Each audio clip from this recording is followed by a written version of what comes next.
بتاتے رہیں ہم دنیا میں اس لیے آئے ہیں، آخرت کی تیاری کے لیے آئے ہیں۔ قرآن پڑھیں گے، قرآن سمجھ کر پڑھیں گے، قرآن پاک پر عمل کریں گے، نبی کی زندگی کو سامنے رکھ کر نبی کی سنتوں کو زندہ کریں گے، اور ساتھ ہی ساتھ جو حقوق اللہ، جو حقوق العباد ہیں، ان کے حق کو بھی ادا کریں گے۔ پیارے مسلمانوں، حضرت حسین رضی اللہ عنہ کی زندگی کا یہ پیغام ہمارے اور آپ کے سامنے ہے۔ کل 10 محرم الحرام ہے، 10 محرم الحرام کا یہی پیغام ہے کہ آپ اپنے گھروں کو ایمان سے معطر کیجئے، اچھے وچار سے معطر کیجئے، غریبوں، یتیموں، بیواؤں، مسکینوں کی مدد کیجئے، اور ایک دوسرے کا حق ادا کیجئے، گالی گلوچ، آپس کی نفرتوں کو ختم کیجئے۔ اس کا دن ہے 10 محرم الحرام۔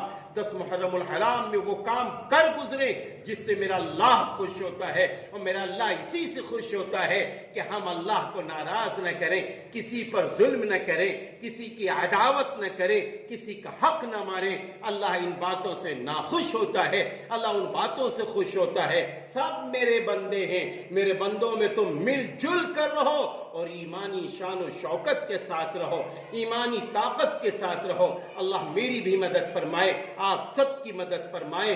بس میں اپنی بات کو یہیں پر ختم کرتا ہوں، اور شہدائے کربلا کا پیغام، اور شہدائے اسلام کا پیغام، اور رسول اللہ صلی اللہ علیہ وسلم کے نواسے کا جو پیغام ہے وہ یہی ہے، وَلَا تَمُوتُنَّ إِلَّا وَأَنْتُمْ مُسْلِمُونَ۔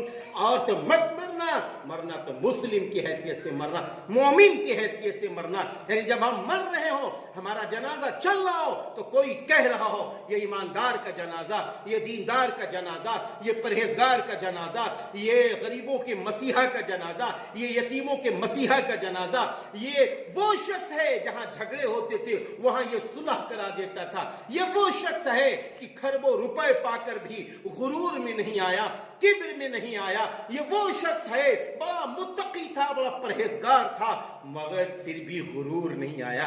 یہ باتیں لوگ کہہ رہے ہوں، ہم حقیقت اللہ والے فرماتے جب دنیا میں بچہ آتا ہے، جب وہ روتا ہے تو لوگ خوش ہوتے ہیں، اور فرماتے جب دنیا سے تم جاؤ تو تم مسکرا رہے ہو، لوگ تمہارے لیے رو رہے ہوں کہ ایک اچھا ایماندار آدمی چلا گیا۔ یہ ہے پیغام حسین۔ وآخر دعوانا ان الحمدللہ رب العالمین۔